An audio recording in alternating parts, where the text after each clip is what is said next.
Welcome to the Nick Blevins Family Ministry Podcast. Our goal is to help you maximize your church's potential. You'll hear from top leaders in children's, student, and family ministry about the principles and practices they use. Now here's your host, Nick Blevins. Well, hello and welcome to episode 124 of the podcast. I'm Nick, I'm your host, and for the second week now in a row, we've got a unique podcast where it's not me interviewing one guest or even two guests. It's a conversation among a number of ministry leaders all about elementary ministry. And the topics that we talk about in here, and I say we, even though I actually was not part of this one specifically, the topics that were talked about were large group, so volunteers for large group, how do you do teaching via video or is it live, how do you schedule that, all of that. So all the things you think about when you think about large group experiences for kids, specifically elementary, that is part of the conversation. And then also there's a lot of talk about volunteer subs, volunteers who come in and sub for volunteers when they're out, or, how do you do that? Is it a list that you maintain? You'll hear some ideas about volunteers who serve as subs and they always show up on whatever week, maybe it's 1 week a month, and they show up no matter what. And that way there isn't even that issue where you have to schedule them and communicate and all that. They just show up and fill any gaps that pop up. So those are a couple of the topics that are hit, kind of the big high level overview of the topics that are hit as part of this conversation about elementary ministry. If you didn't listen last week, that was about preschool ministry, but these are something we call tribe conversations. It's something that we're doing with Ministry Boost, an organization that my friends Kevin and Kenny and I started to help provide training, coaching, and consulting for ministry leaders. And tribe conversations it's our approach to trying to help other leaders talk with, leaders from other churches, from other ministries, and learn from what they do. And so this was a live video call where there was 6 or 7 or so people on the video call live as panelists talking about their church and talking about these topics that I mentioned. And then there was probably 40 to 50 people watching and participating via chat and asking questions in the Q&A. And so we're going to keep doing those. We're going to do some of them just for people who are part of Ministry Boost courses or coaching. And then we're going to do some that are public like these. And so I want to bring that to the podcast, give you a chance to listen. A few of you may have been part of it live, so you're going to skip this episode because you already heard this, but most of you haven't. And whether you serve in preschool or elementary, I think the two topics that we primarily hit here apply, though this is specific to elementary. So I'm going to go ahead and jump into that, let you listen to that here in just a moment. Before I do, if you're interested in being part of a group that has conversations like this every month, then you want to sign up for You Lead Coaching. It starts next month. You have to sign up by October 31st. If you're interested in this specific conversation, you probably lead in children's ministry. And there will be 2 You Lead groups for children's ministry, one that I'm going to lead and one that Aaron English and Jim Weidman are going to lead. They both start next month, and you can get more information and sign up for those at ylcoaching.com. But let's go ahead now and listen in to this elementary tribe conversation. Welcome, everybody. This is a Zoom conversation that we're having around elementary ministry. And so we've invited several people that we know who love elementary ministry and are excited about elementary ministry. And we're going to kind of kick this off first. I just want to do some introductions and let everyone know who's on the call here. And so take your time. In a second, Jared, I'll let you start and just introduce yourself. Tell us who you are, where you work, how you got into the role that you're in, and maybe share your favorite thing about elementary ministry.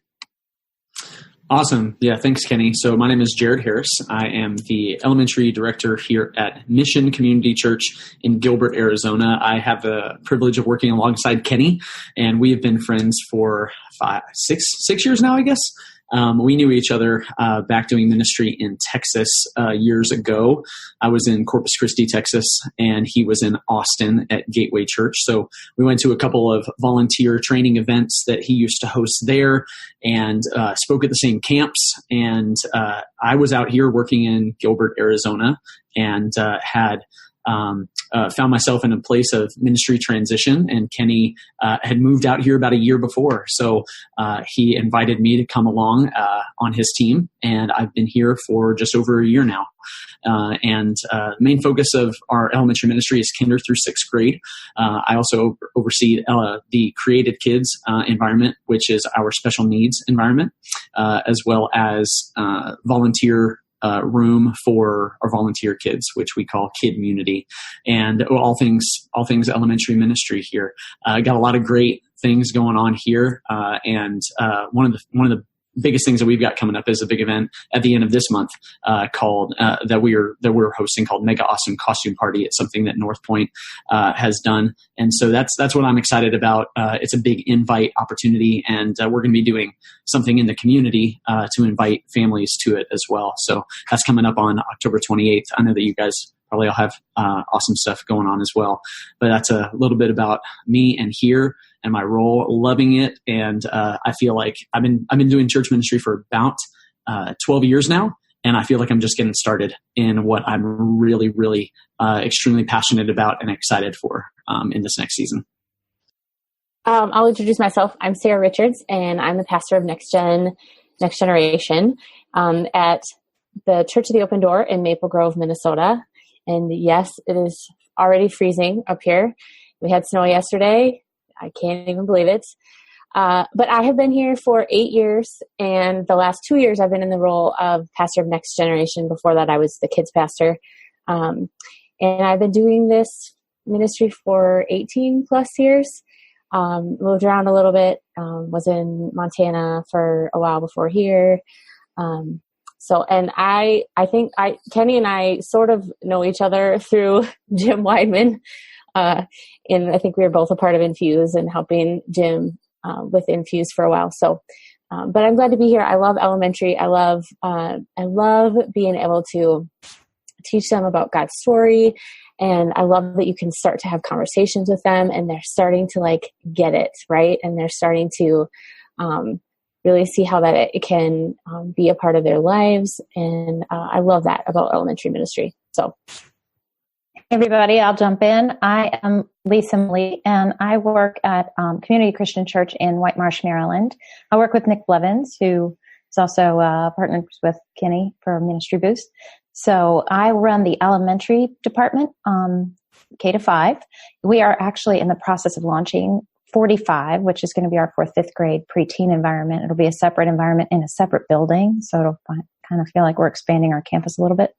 Very excited about that. But of course, the way things go, we've got some construction delays and all of that. So we're not sure exactly when it's launching. It was supposed to be October, then it was November. Now we're like, hopefully December, maybe January. But we're getting there. We'll get there. But so I'm in the process of planning for that and developing 2 large group teams. So I'm excited to talk about large group today and hear from you guys about how you recruit and get people ready for that. I also run the volunteer kid room, which is the room for our volunteers that serve on Sunday morning for their children to go. And we are also doing a costume day this year, October 28th. It's our first one, and it's going to be a big invite, hopefully, for us as well. So we've got invitations going out this week, and we'll be handing some out in our environment. So we'll talk more about that, I know. But so yeah, those are some of the things. We do a lot of events that I have a piece or a hand in. So yeah, that's what I do. Awesome. Thank you, Lisa. I'm going to interrupt just for a second here too. All the people that are watching this as well, go ahead. I want to kind of throw you down at the bottom of your screen, probably the bottom of your screen. If you're on a device, it may be at the top of your screen, but there's a button for Q&A. At any point in time, if any one of the panelists say something that causes you to have a question, just put your question there in the Q&A, and we're going to do our best to answer all the questions during our conversation today. And there's also a chat button. And click on the chat button if you want to go ahead and just introduce yourself as well, where you're from and what you do. And so that way, as we're doing introductions here with the panelists, you're also introducing yourself on the chat. And as you have questions, if you want to respond to anything in the chat, do that. And if you have questions that you want us to talk about in the conversation, do that in the Q&A. So that's a little PSA announcement. And on the chat, make sure you choose all panelists and attendees. So that way we all see it, and we'll be able to chat with you on that as well. So who wants to go next? Introduce yourself. I'm Ashley Davis. I am the Children's Ministry Director at the Snellville campus in Atlanta at 12 Stone Church. So I oversee all of our children's ministry environments and their coordinators, but I work specifically with elementary on every Sunday. So I work with Kevin Monahan, who knows Kenny, and so I've met Kenny through Kevin, and we oversee in our elementary environment. We are K through 5, working on hopefully launching a 4th and 5th grade environment in the spring. So it's really cool to hear about your 4th and 5th grade environment, Lisa. And we also have a kids leadership program called Kids Serve that I oversee. It's a school year long program. We take a break in the summer. So that's me. That's awesome. We may want to talk about that a little bit, because I've heard you talk about this, and it's super cool. It's like, what do you do with these older elementary kids who tend to lean away a little bit, and this is a great way to get them back in. We may have time to talk about that as well. So that would be really great. And it sounds like there's a lot of people talking about this 4, 5, 6, 4, 5 preteen environment, which there's lots of great conversations happening right now around preteen. So maybe we'll jump into that as well. Brandon, you want to introduce yourself? Sure. I'm Brandon Horst. Our church is Centerpoint in Fairfax, Virginia. And I'm kind of like the guy who, like, if you don't want to be a missionary, like, don't say I'm never going to be a missionary. Because I was like, I'm never going to be a kids pastor, and now I'm a kids pastor. And then I said, I'm never going to work with teens, and now I'm also moving into like more of a next gen teen role as well. And I'm actually in the student ministry coaching group trying to learn what that means. But I've been here about 3.5 years now. We're like a medium-sized church, probably 250 on a Sunday. And I was told this morning when I went to lunch with one of the kids at our church at their school that I'm too young to be able to have 3 kids. So take that for what it is. What I love about kids ministry is, and I don't know if this is going to sound weird, but like leadership development of my volunteers. Like, I love being with the kids. I love interacting with the kids, but like my biggest passion is really developing our volunteers and like creating systems where I kind of see myself as the shepherd of the volunteers and the volunteers as the shepherd of the kids. And so that's kind of where my passion lies within the kids ministry. That's awesome, Brandon. I think that's the key of, there's a lot of us. It's kind of like, I've heard so many people talk about this as the bait and switch of ministry, is that most people come into ministry because of their love for kids and impacting kids. But then they realize pretty quickly, the best way I can love these kids is to actually invest in other adults who are loving on kids. And so it's kind of this challenge. It's kind of like actually when you recruit a coach too. You typically, your best coaches are your small group leaders. And so you have to kind of ask them to step away from the frontline ministry to kids to invest in other adults. And it's always it's fun to watch them really wrestle with that of like, yeah, but I have to give this up. It's like, yeah, but what would happen if there were 10 more people just like you? And I think that's great, Brandon. I love hearing that. Well, my name is Kenny. There seemed to be a Kenny connection in almost all these conversations.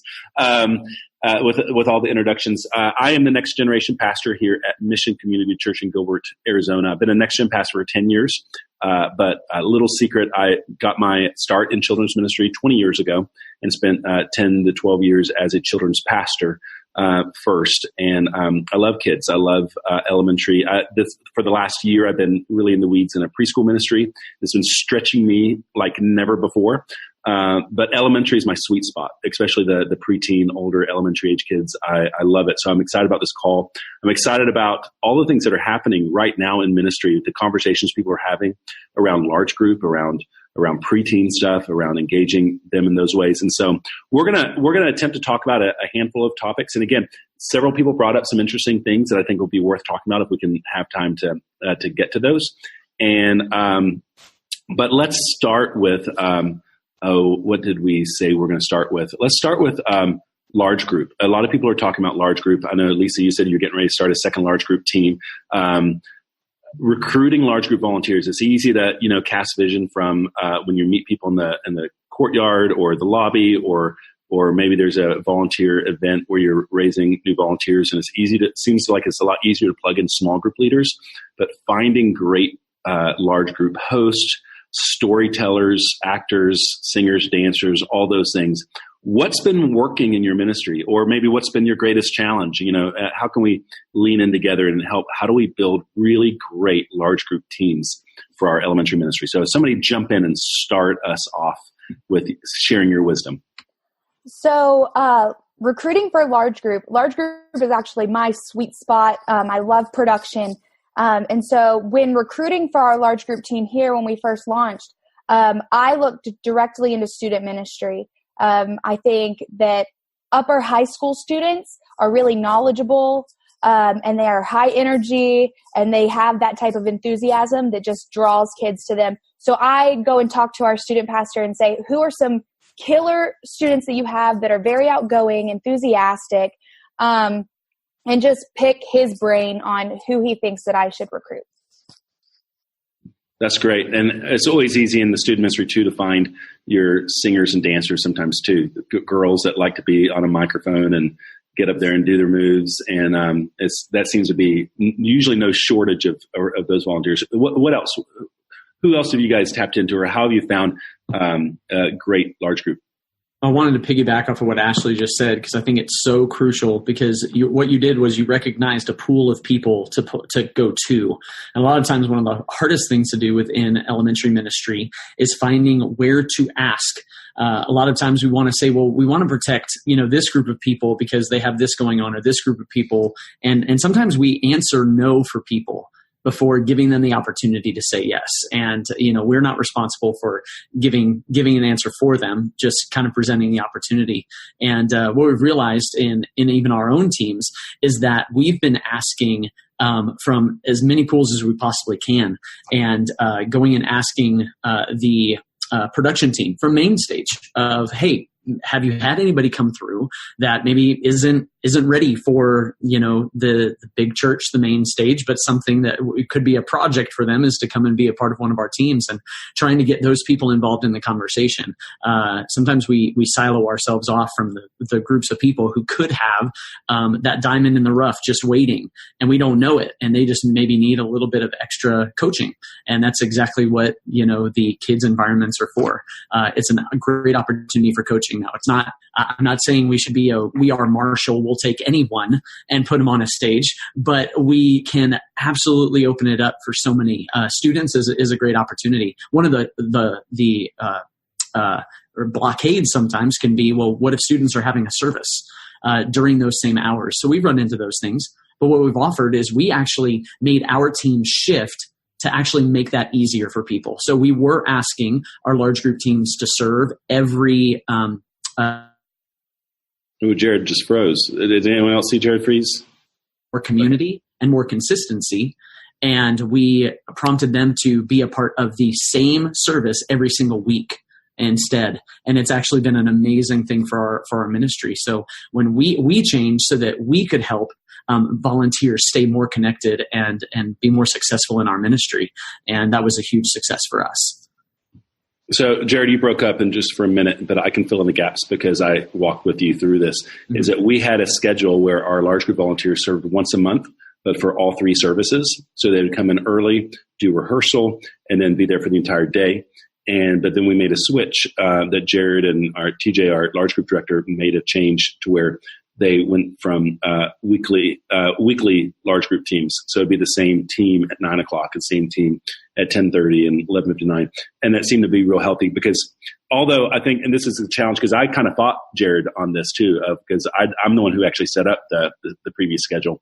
And it's one of those things where and it really comes down to each church of what works best for your ministry area. I felt like that to have the best quality, you have one team do the entire day. But the problem that comes with that is those volunteers can feel very disconnected from each other because they only see each other once a month. Or if they're on vacation, then you're switching people. And it could be 2 or 3 months before they see another volunteer that they remember, or the method of going every week. And that was the thing. Like, I think we can still keep a high level of quality through training in a different way and rehearsing in a different way. But what we're going to do is we're going to value community even more and that way hopefully engage those large group team members to stay connected and want to continue to serve, get to rhythm. And I think it was a really good move for us. I pushed hard against it. Like, are you ready for this? Are you ready to go into this? But it's actually been really good for us. So who else wants to share some of your large group secrets?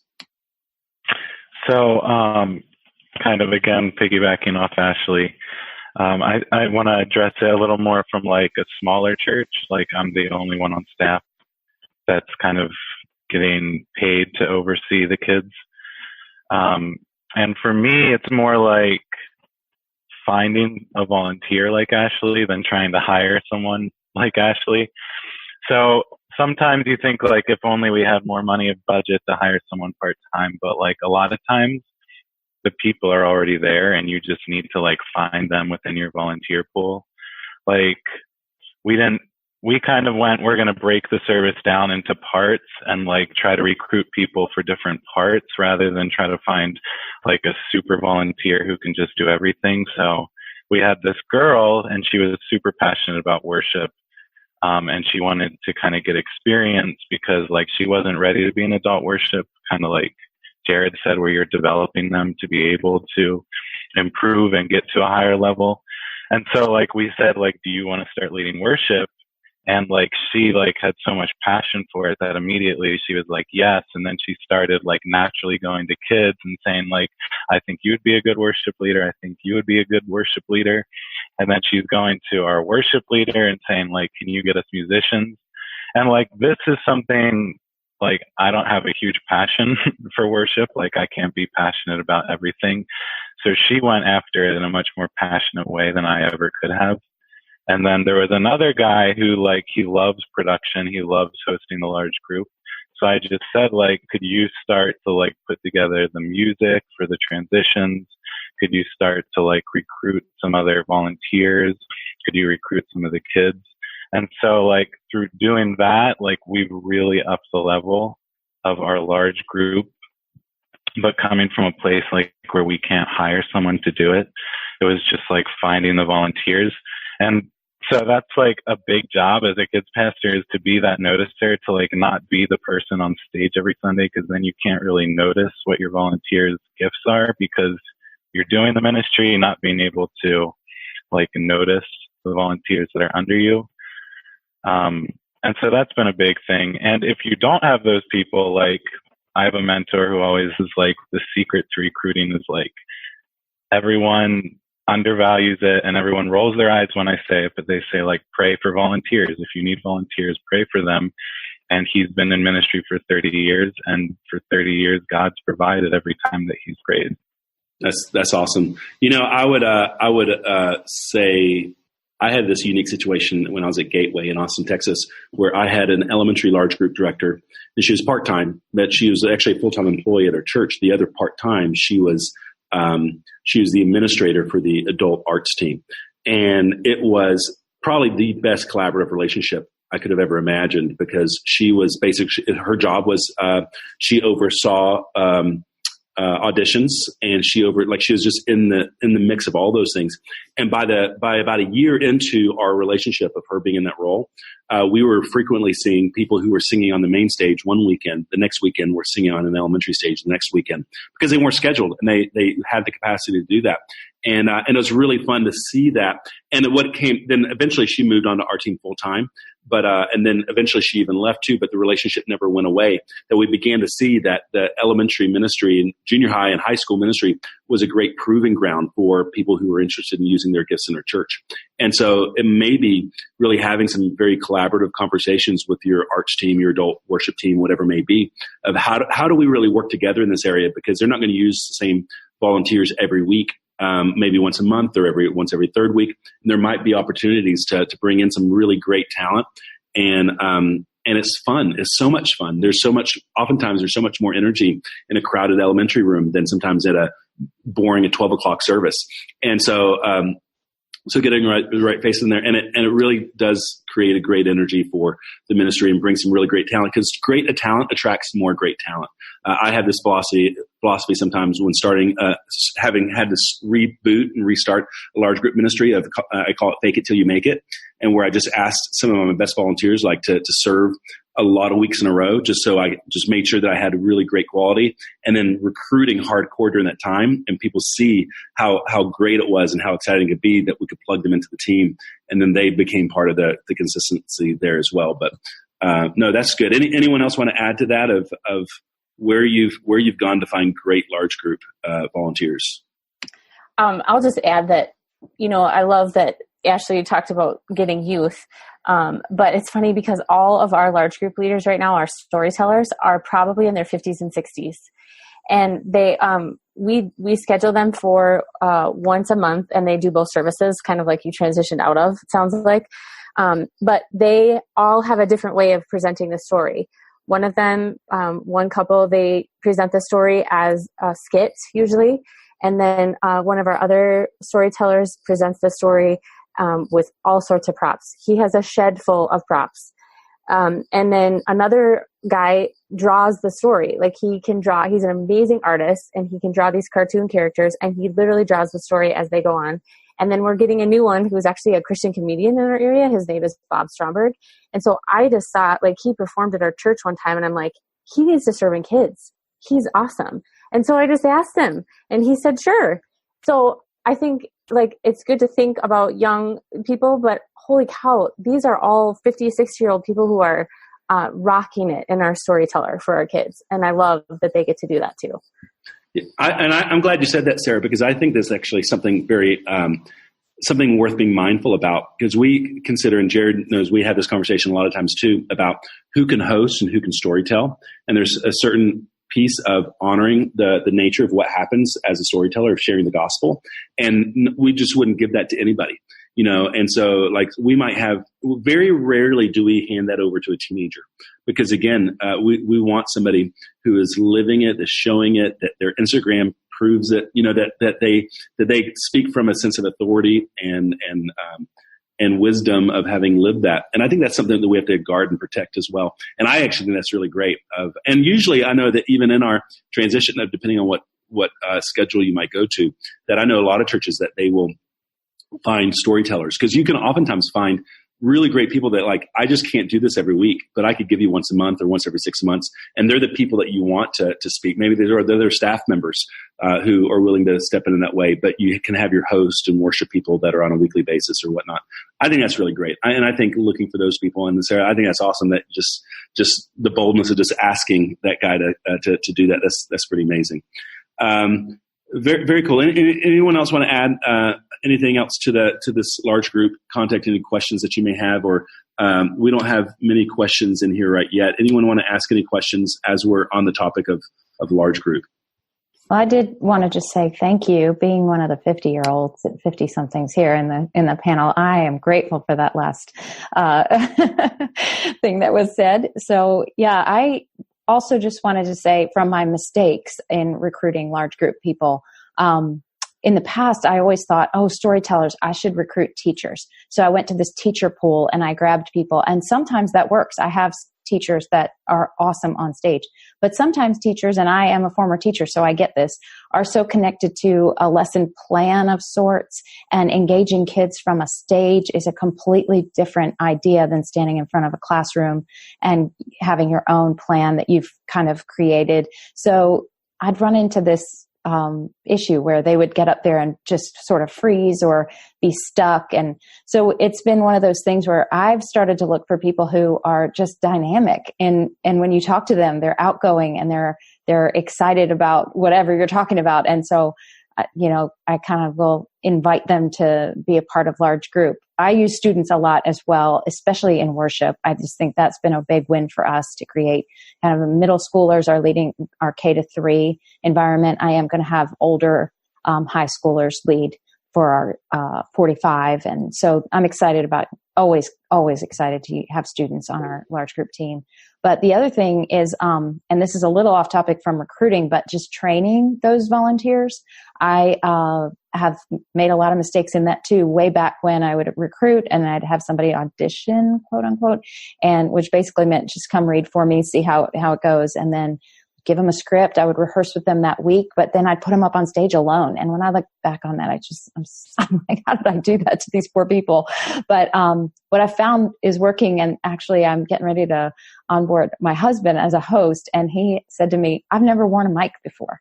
And I thought, wow, it is that, take it that far back, that people need to get acclimated with wearing a mic and standing on a stage with lights. And then you teach them how to keep kids quiet, or if they get off track, how do you get them back? And, that's before you even get to your script. So I'm just always looking for people and students that have a lot of different abilities, and they may not, have all of that, but if they have one of those things where they can really engage kids and keep them on track, we can work with the rest and train them up to learn a script and go forward with that. So I think that's awesome.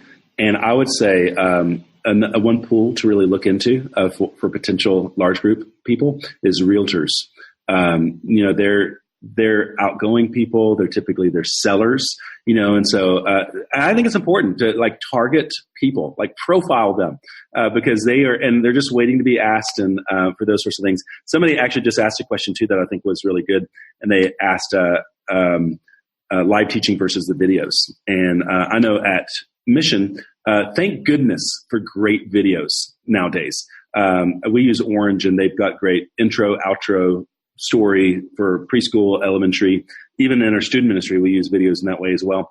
And we found that we love live. We do live as often as we can, but videos are great as well. And I think sometimes throwing them into the mix is good. But tell me about what you guys use.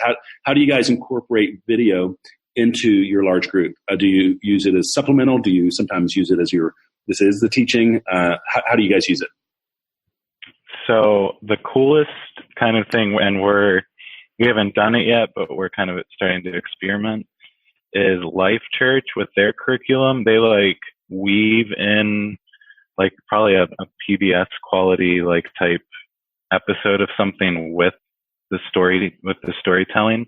And they have both in video, but they do it in a way where you can do the show intro, and then a live storyteller can do the story, and then you can do the video mid, and then a live story can come up and do the Bible verse, and then you can do a video close, and then close out the story, and then the live host can come back up and do a response time.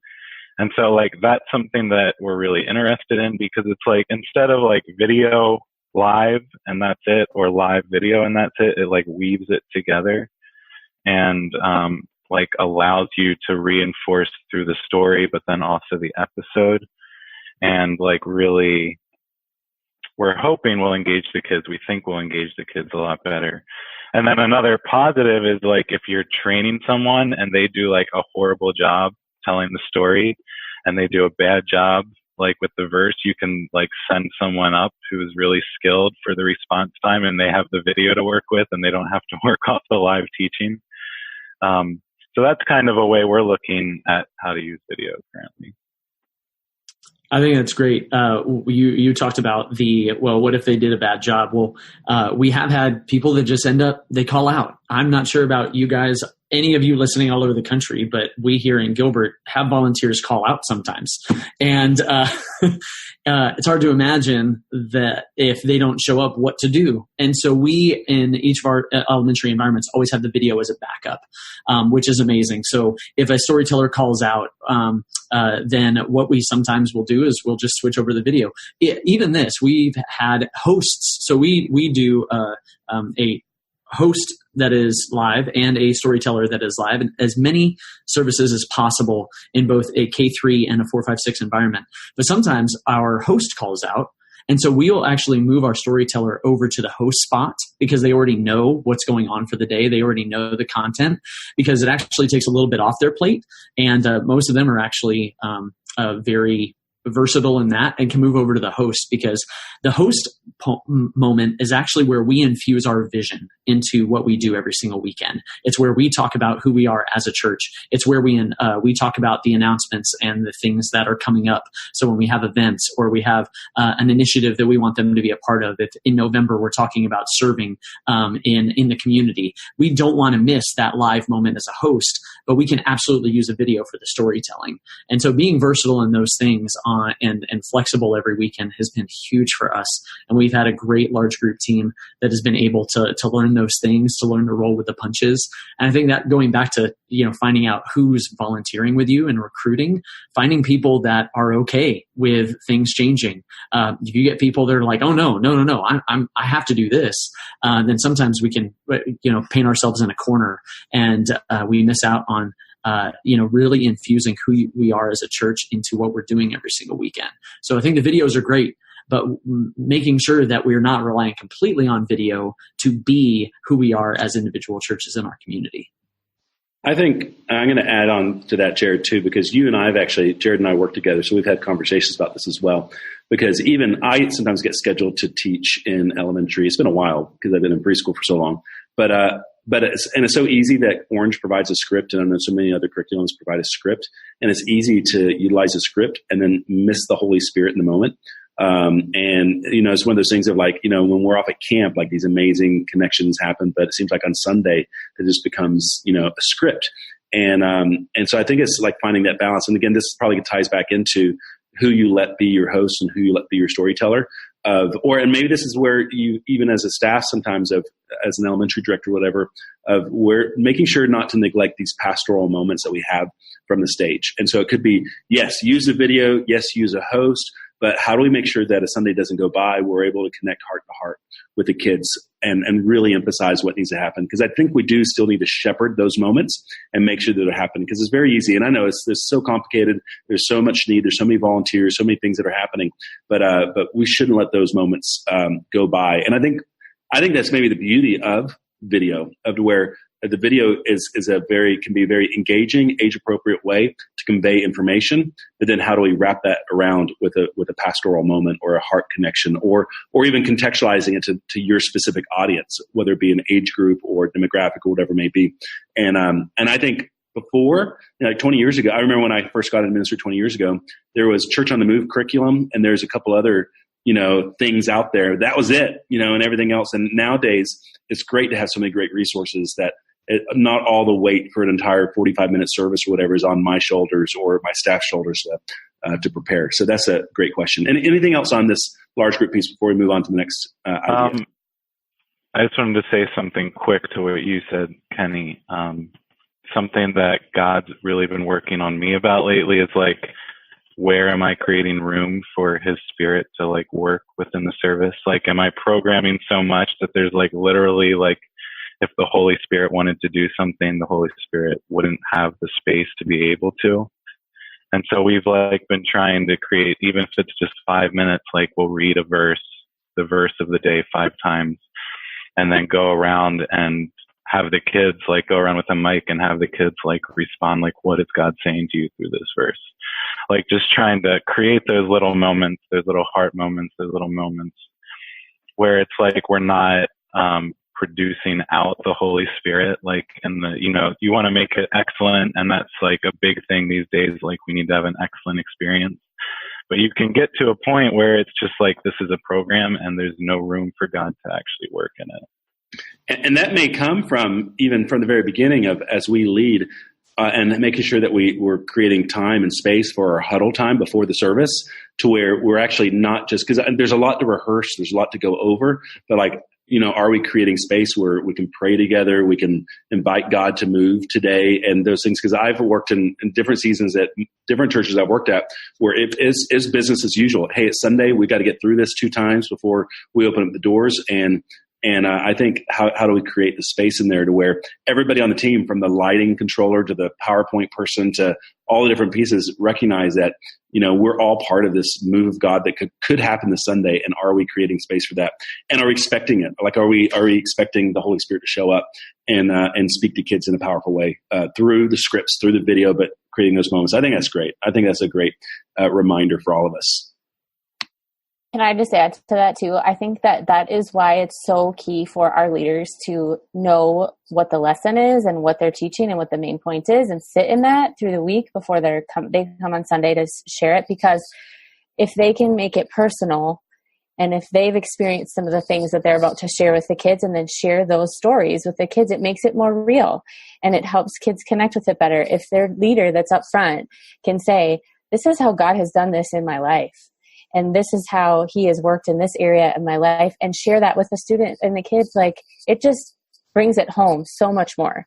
So I think it's key for them to be able to sit in that story and prepare and know what they're going to share, and allow God to be speaking to them about what they can share with the kids too, not just stick to that script, like you said. I think it's been one of the most powerful things for me, being somebody who enjoys the stage. I mean, my wife and I did professional theater. This is our background. This is what we love to do. I've taught, and I love doing it, but something that brings me so much joy is seeing someone else exceed in that and excel, and to just be led by the Spirit of God in a moment, to at the end of a message, when they've been talking about this and they've had kids locked in, to pray, even if the script doesn't say you should pray right now, and to consider sharing a personal story during, even if it wasn't into the script, and saying, guys, like, seriously, this is something that I learned when I was your age, and I don't want you to miss it. And those moments are so powerful. And I think that a lot of churches across the country are doing a great job with that. I think sometimes curriculum can be a crutch. And so making sure that we do have that space, I think it's amazing. And that's something that I want to see more in our teams. More, even at a church of our size, and maybe we've got a lot of great things going on. I think there's still room for us to tap into what God is wanting to do more than what we want to program. So thank you, Brandon, for saying something like that. That's awesome. Well, I'm going to switch tracks here because I want to make sure we have time to talk about something else as well, as exciting as this is. And those of you, there's a couple questions that we're not going to have a chance to get to, but we'll tell you how we're going to get to those a little bit later. Let's talk about volunteers a little bit. We want to talk about, all of us need volunteers. We need more small group leaders. We need more in all these areas. But one of the often neglected areas that I think that maybe it hurts us is subs. Like, how do we have a strategy for subs, of getting subs? Because I know, like, even this last year, I've been leading preschool ministry, and I actually as of right now, I've got a full roster minus like 3 adults, and then I'm completely full. But every Sunday still sometimes feels painful because of the number of volunteers that are out on vacation, or they're out sick, or whatever it may be. And I've got a handful of subs, but we haven't really focused on building out that strategy yet. I know Jared's going to speak to this in a minute because of some of the stuff that we did last year in elementary that he led on how to get subs. But let's kind of open up that door of how have you utilized subs in your ministry? How have you gotten them? How do you communicate with them? How do you train them? How can we be more intentional about raising up subs to help maintain the ministry and keep it healthy and moving forward? Sorry. Oh, you go. Are you sure? I know I have actually been in contact with Jared, and we've been talking about the way that he does his sub roster, and I'm really excited to implement it. So I'll let you talk about that. But prior to that, one of the greatest places we've gotten our subs from is our summer team, which I know could be an entire other tribe conversation. But using people that came in throughout our summertime programming, where they were just sort of part of it for a little while and had just experienced leading small groups periodically throughout the summer. And so we will ask them, if they don't stay on permanently with us, if they would consider being part of our sub team. So that is where we've taken subs from. And then this year I started by thinking I'm going to create a rotation similar to our large group rotation, where we have subs each week already on call. So they serve every 4th week, whether we need a sub or not, which, let's be honest, we probably will always need a sub somewhere on a Sunday. So I was scheduling that out. Unfortunately, I don't have enough people for that, which is why Jared and I have been in touch, and he's got some great ideas. So I won't step on the toes of that, but that's sort of where we are right now with it. Yeah. Ashley, what were you going to say? One thing that we've worked at on creating here is a discipleship culture, where everyone has someone that they're pouring into specifically. That goes from the top tier down. So in elementary specifically, I've got 4 core leaders that I meet with monthly to tell them kind of what we're chasing down and being able to pour into them. And if there were a day that I were out, I know that I could call on any one of them to take my place.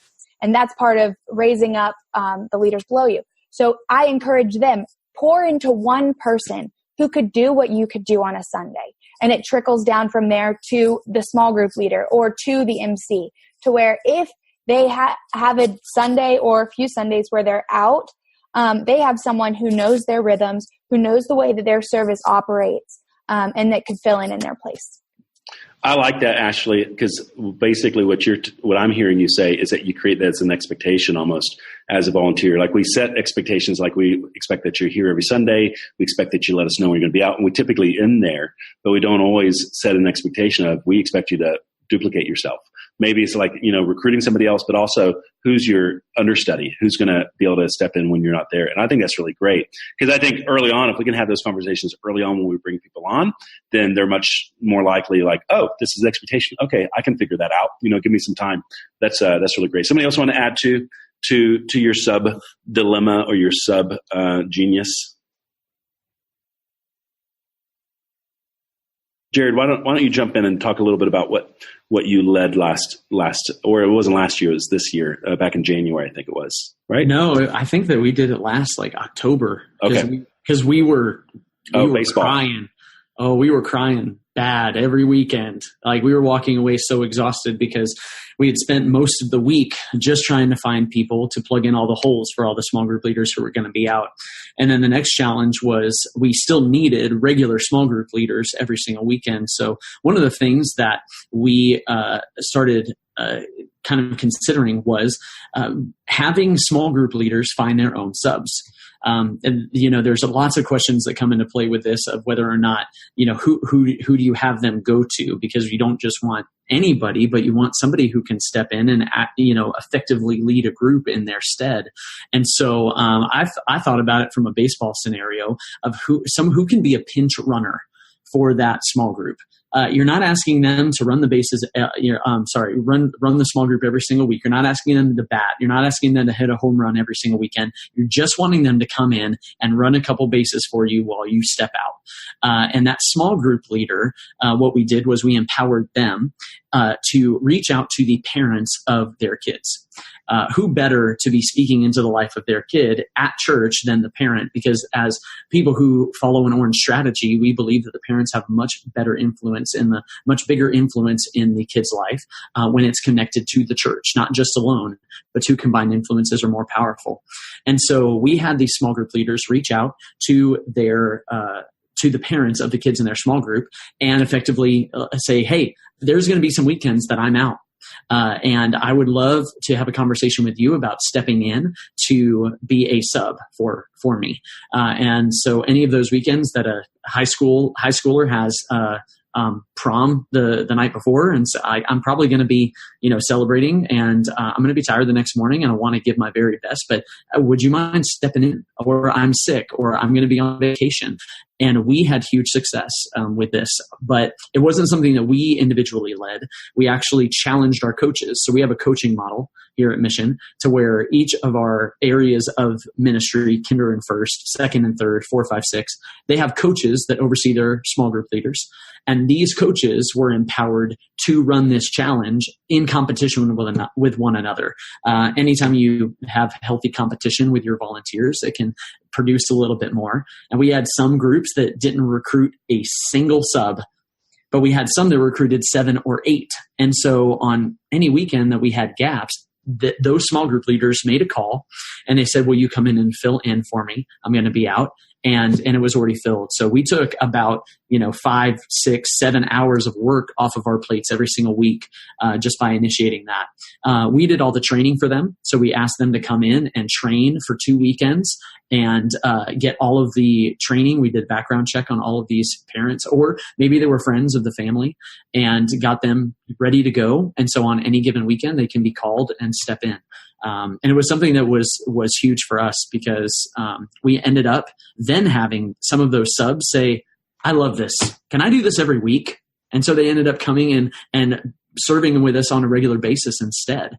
And it was a great opportunity. So we're about to launch that again right now in the next few weeks, probably in November, just as we get up to the holiday season, making sure that we've got some people to fill in the gaps. So.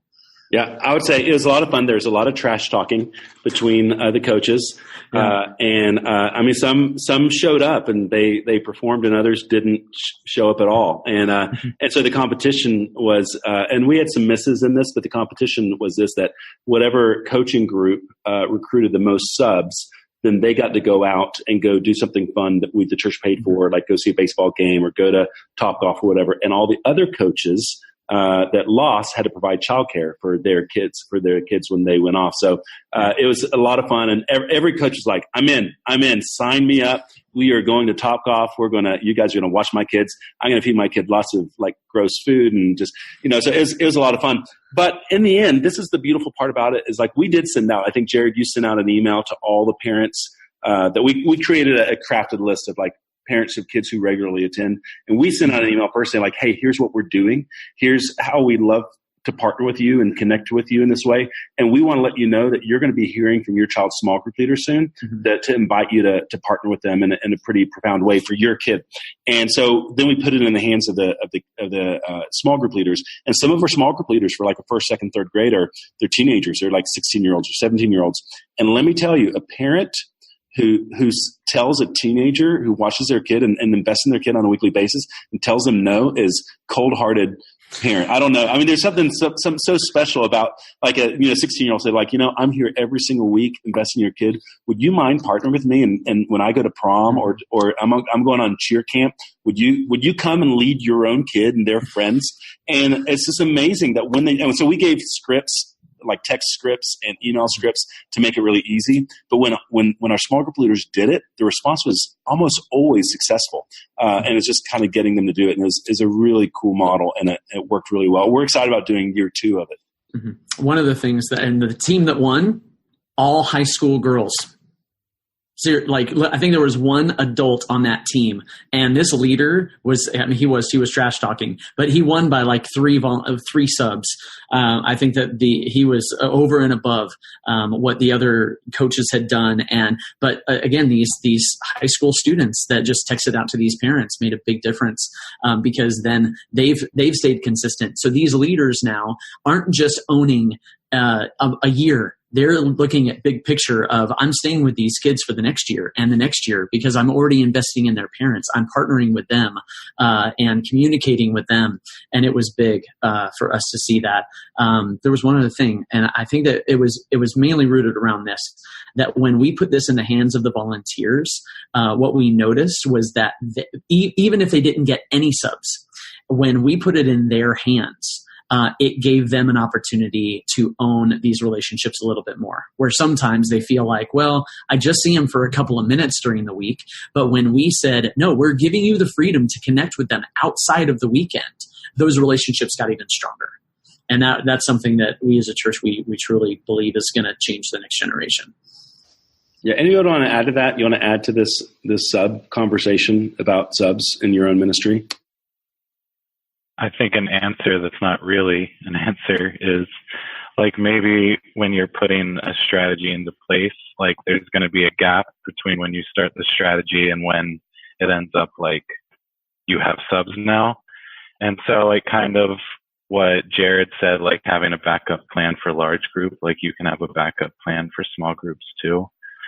Something that like one of our backup plans is like if we have, for whatever reason, multiple leaders call out on a Sunday and like we can't, like pretty much just can't do small groups with the amount of volunteers we have. We said like, so our goal is to have like 1 or 2 leaders with a group of 10 or less kids for 25 to 30 minutes. So we said like, what if we just gave every kid one-on-one time for like 3 minutes with a leader? And we would like dismiss to like a free time and then have a couple adults in there, 1 or 2 adults with a lot of our youth leaders. And then more mature leaders we would put in a room, like not separate rooms, obviously, but in a room. And then we would just call kids in one at a time and they would like do something simple, like ask them about their week, have an application question, pray with them, and then go back into free time. So like if you need to fill in a gap, just like don't be afraid to have like a creative backup plan with that too. That's what I would say. Right. I do think that's right. There are certain Sundays of the year that I wish we didn't have church because it's one of those things where like our volunteers are on vacation, and so sometimes you have to be creative where they're not small groups, they're breakout groups, because there's like 30 kids per 2 leaders, or whatever. And we're just going to have kind of it's a smaller experience, but it's not a small group. But I think you're right. We need to anticipate and have a plan for when Sundays don't go the way that you want. Anyone else want to speak to this, the sub thing? One thing that we do actually on Sundays where we are anticipating most of our volunteers being out, we actually call it a plug and play Sunday, where we try to keep it real simple. We start up top with a host element, a game. We might do a worship song depending on what holiday it is or what's going on. And then we'll show a really long video. And we'll put together a video, crop it, whatever, and then put it on. And then afterwards, a host or maybe a really awesome small group leader, whoever's really available, will come up, kind of break it down for the kids, pray with them, and then send them out to activity time. What kind of video? Do you use like a kid's movie that you just shorten, or? It really depends. Sometimes we'll just put up stuff that we've done before from lessons that we've done before. Or we'll take like a VeggieTales movie and put some type of practical application to it and give them a memory verse for that day that goes along with it. But it really depends on the holiday and kind of who's running the charge on that day too.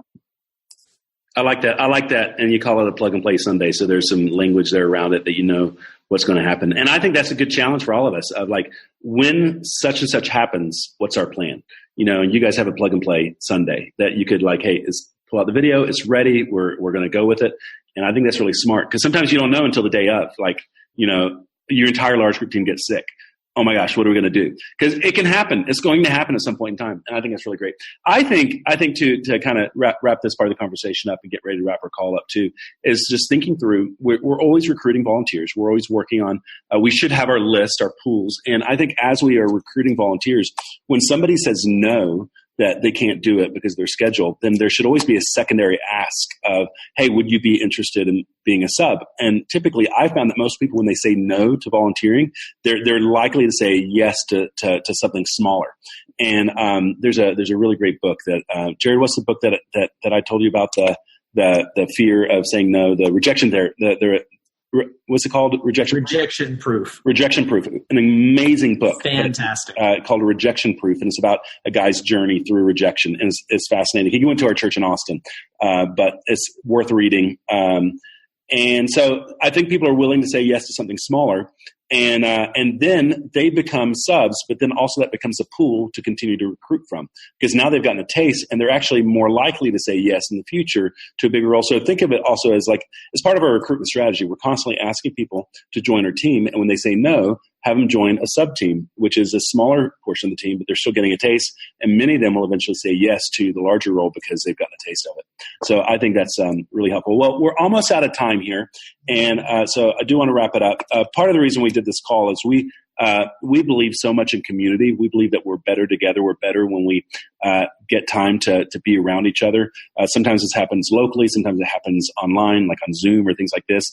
We have created a Facebook community. It's smaller. It's in the beginning stages of that now. It's actually Elementary Ministry Leader on Facebook. We'll send out a link to you guys on that. We're going to have this video there. Some of the resources we talked about, we're going to answer a couple extra questions there on that page. But it's Elementary Ministry Leader on Facebook. And just ask to join that, and we'll bring you into that as well. But one of the things that we want to talk about again is everyone does better with a coach, and we have Orange has an amazing environment they've created for coaching around strategy and around leadership, and it's called You Lead Coaching.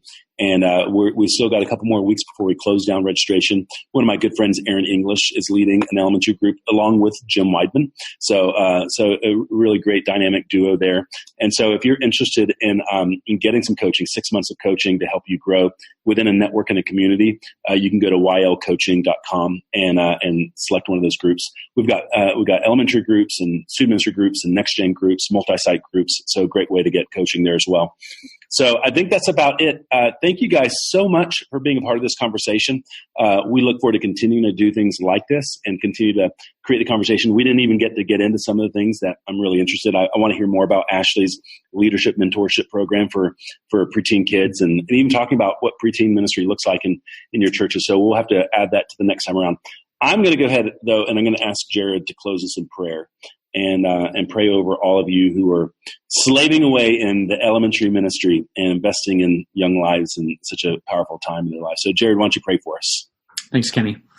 Heavenly Father, what an amazing privilege and an opportunity to not only be responsible for leading leaders, but to get to see and be a part of the life change that happens in families all across this country and across the world.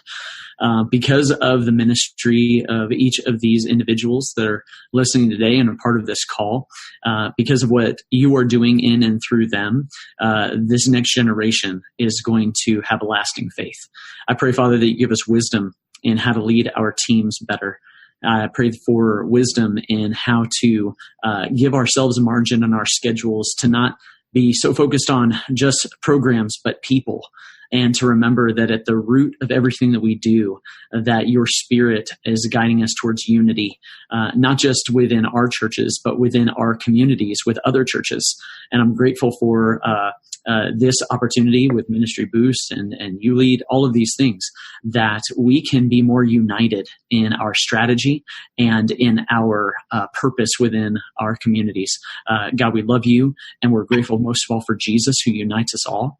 And I just pray that you give us specific insight into how to utilize these different principles into the ministries that you've given us to lead. Thank you again for empowering us to empower others. And I pray that we do that with passion and with diligence every single day.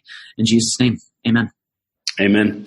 Awesome. Thank you, everybody. I hope you have a great rest of your Monday and a great week. And again, check out Elementary Ministry Leader on Facebook, and we'll get you some more resources there for what we talked about. And we'll see you next time. Thank you, guys. Well, there you have it. I hope that was helpful. Again, if you lead in preschool or elementary, I think you would have found that to be helpful. But certainly, if you lead children's ministry or elementary ministry specifically.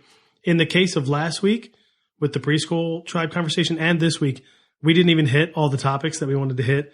So certainly I imagine we'll do some more of these. I don't know that we'll bring them all to the podcast, but be sure to check that out at ministryboost.org on our Facebook page, Ministry Boost. The video is available there if you want to see what it looks like on video. And keep an eye out for announcements about future conversations. And maybe you can be part of that, and you can submit some questions and interact via chat. Or maybe we'll ask you to be on the panel live on video, and you can tell us what that looks like at your church as we have these different conversations about topics related to, specific tribes, specific ministries, with the goal, of course, of helping all of us get better. As I mentioned in the beginning, if you're interested in U-League coaching, you want to sign up for that in the next couple weeks. It's open till October 31st, and you can get more information at ylcoaching.com. Thanks for listening. Thanks for liking, sharing the podcast, for leaving ratings and reviews on Apple Podcasts and other places. It really is helpful, and I certainly really appreciate it. Thanks. Have a great week, and we'll catch you next time. Thanks for listening to the Nick Blevins Family Ministry Podcast. We hope this helps you maximize your church's potential. We would love to hear stories of how you apply what you've learned. You can do that by leaving a comment on iTunes or in the show notes at nickblevins.com.